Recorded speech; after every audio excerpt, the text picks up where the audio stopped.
নমস্কার, home cook with পুপু চ্যানেলের আরেকটি নতুন ভিডিওয় সকলকে স্বাগত। আজকে আমি তোমাদের সাথে শেয়ার করছি ফুলকপির একটা দারুণ টেস্টি নিরামিষ রেসিপি, যেটা তোমরা লুচি, পরোটা বা রুটির সাথে সার্ভ করতে পারো। তো এই রেসিপিটি কিন্তু বানানো খুব সহজ, তাই ভিডিওটা স্কিপ না করে শুরু থেকে শেষ পর্যন্ত দেখতে থাকো। আশা করছি ভিডিওটা তোমাদের ভালো লাগবে। যদি রেসিপিটা ভালো লেগে থাকে তাহলে কিন্তু অবশ্যই লাইক করে সাবস্ক্রাইব করতে ভুলো না। তো প্রথমেই ফুলকপিগুলোকে টুকরো টুকরো করে কেটে নিয়ে মাঝখান থেকে ছিঁড়ে ভালো করে জলের মধ্যে ধুয়ে নিতে হবে।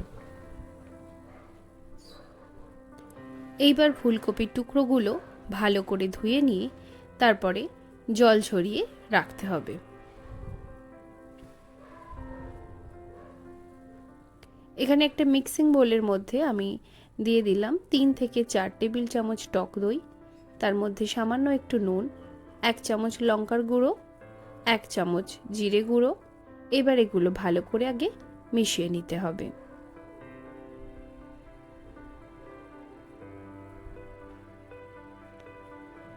এগুলো ভালো করে মেশানো হয়ে গেলে এর মধ্যে ভালো করে জল ঝরিয়ে রাখা ফুলকপির টুকরোগুলো দিয়ে ম্যারিনেট করে নিতে হবে।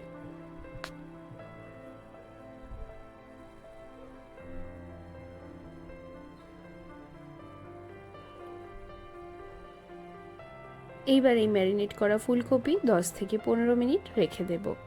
আর এখানে একটা ছোট বাটির মধ্যে কয়েক টুকরো কাজু আর চালমগজ জল দিয়ে 10 মিনিট মতো ভিজিয়ে রেখে এটার একটা পেস্ট বানিয়ে নেব। এইবার কড়াইতে দিয়ে দিলাম সাদা তেল, গোটা জিরে আর কয়েকটা জয়িত্রী ফোড়ন। ফোড়ন গরম হলে এর মধ্যে সামান্য একটু গোলমরিচ।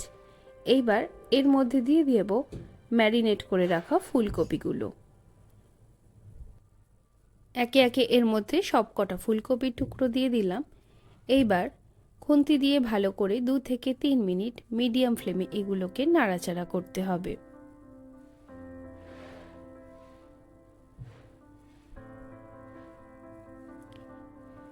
এইবার 7 থেকে 10 মিনিটের জন্য ঢাকা দিয়ে মিডিয়াম ফ্লেমে এগুলোকে রান্না করব, যাতে ফুলকপিটা তাড়াতাড়ি সিদ্ধ হয়ে যায়।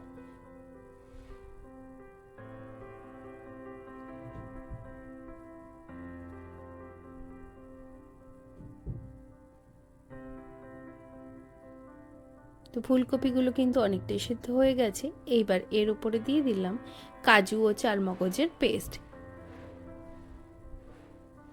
এর সাথে অ্যাড করে দেব সামান্য পরিমাণ জল। এইবার সব কিছু ভালো করে মিশিয়ে নিতে হবে। আর মিডিয়াম ফ্লেমেই কিন্তু প্রায় 7 থেকে 8 মিনিট এটাকে এইভাবেই মেশাতে থাকতে হবে। দেখতেই পাচ্ছ গ্রেভিটা কিন্তু অনেকটা ঠিক হয়ে এসছে। এইবার এর মধ্যে দিয়ে দেব ম্যারিনেট করে রাখা যে মশলা, সেই মশলার সাথে জল মিশিয়ে এর মধ্যে ঢেলে দিলাম। এইবার গ্যাসের ফ্লেমটা একটু হাইতে দিয়ে এটাকে ভালো করে ফোটাতে থাকবো। ওপর থেকে দিয়ে দিলাম আরও 1 চামচ লঙ্কার গুঁড়ো আর 1 চামচ জিরের গুঁড়ো। দিয়ে দেব স্বাদ মতো নুন আর চিনি।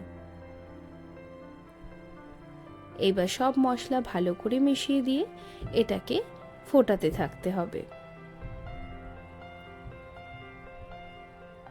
এইবার গ্যাসের ফ্লেমটা একটু লো করে দিয়ে এর মধ্যে ঢাকা দিয়ে আরও 10 মিনিট মতো ভালো করে এটাকে কুক করে নিলেই কিন্তু আমাদের রান্নাটা প্রায় রেডি হয়ে আসবে। এইবার যখন রান্না শেষের পথে ওপর থেকে দিয়ে দেব গরম মশলা আর দিয়ে দেব 1 চামচ ঘি। এইবার এগুলোকে একটু মিশিয়ে নিলেই রেডি হয়ে যাবে এই রকম সুস্বাদু নিরামিষ একটা ফুলকপির রেসিপি, যেটা বানানো কিন্তু খুবই সহজ, সময়ও খুব বেশি লাগে না, আর এতে কিন্তু মশলার ব্যবহার একেবারেই সামান্য। তো রেসিপিটি যদি তোমাদের ভালো লেগে থাকে তাহলে কিন্তু অবশ্যই কমেন্ট করে জানিও, আর ভিডিওটা লাইক করে চ্যানেলটা সাবস্ক্রাইব করে দিও।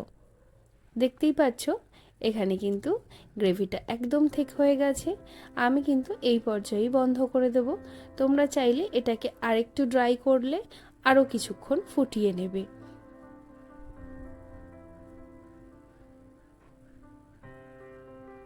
এইবার আমি একটা পাত্রে এটাকে সার্ভ করে নিচ্ছি।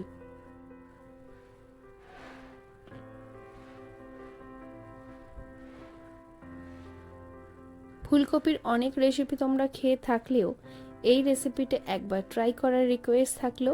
আশা করছি এই রেসিপিটা ভীষণই ভালো লাগবে, কারণ এটা অল্প মশলাতে খুবই কিন্তু সুস্বাদু খেতে হয়।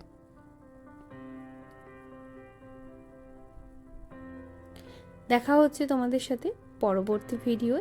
ততক্ষণ সবাই ভালো থেকো, সুস্থ থেকো।